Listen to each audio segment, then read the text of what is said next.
close your eyes for a second. I want you to imagine a sound, not a word, not a shout.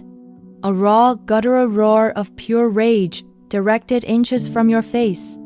A sound with no language, no reason, just primal, uncontrolled aggression. Now, imagine that sound comes from the person who is supposed to be your protector. Your father. What do you do next? How do you ever feel safe in that house again? This is not a story about a dramatic fight or a single cruel insult. This is a story about the final straw.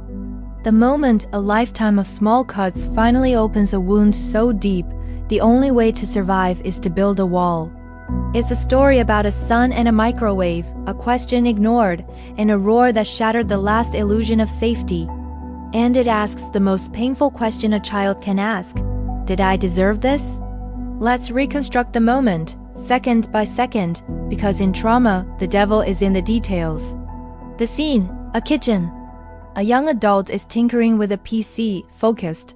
The father enters. He asks a benign yes or no question. Have you tried the new microwave yet? The son, absorbed, doesn't respond. A beat. Hello? The father asks. Another beat of silence. And then the escalation is instant and volcanic. Hello? A few more seconds of terrible silence. And then the roar, an arg, screamed with full force.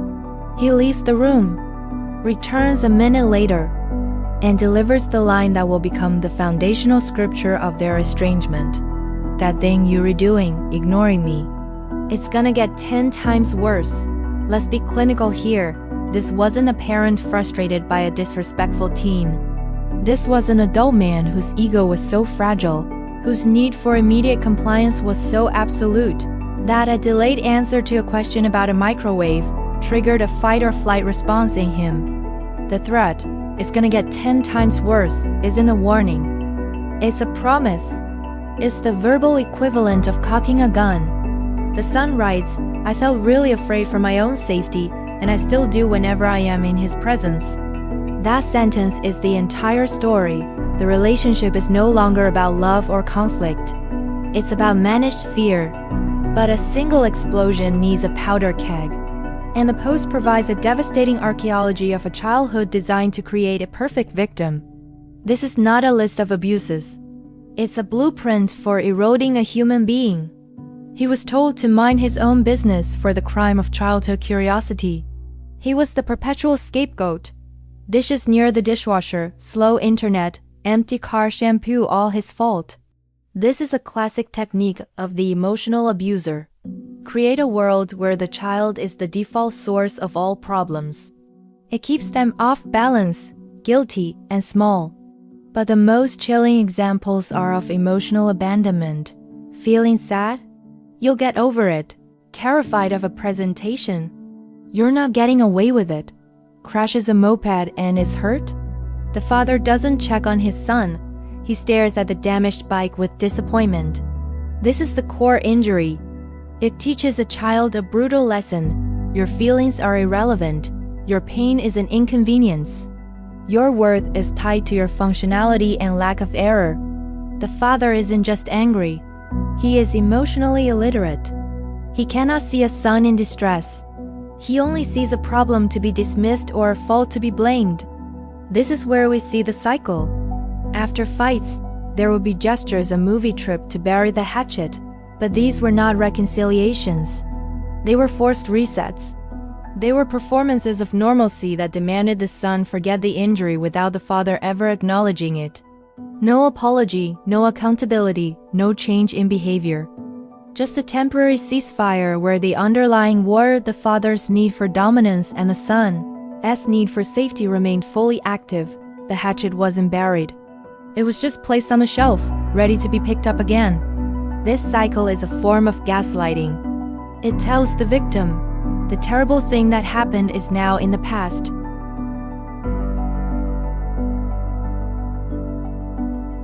If you're still hurt, you're the one holding the grudge. You're the one breaking the peace. It makes the victim complicit in their own abuse. Eventually, the son broke the cycle. He stopped agreeing to the reset. He got sick, as he says, of the baseless blaming. Total lack of support, and him refusing to take accountability.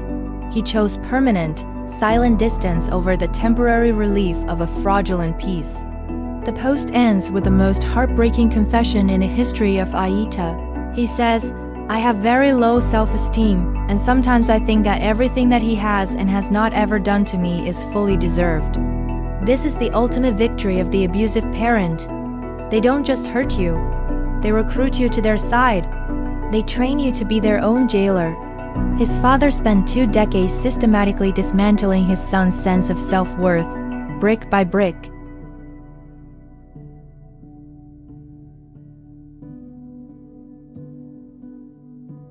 Therefore, any treatment I receive, no matter how cruel, is just the natural consequence of my inherent flawed state.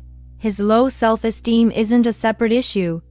It is the direct product and the primary piece of evidence his father planted to justify the abuse. The son isn't wondering if his father is wrong.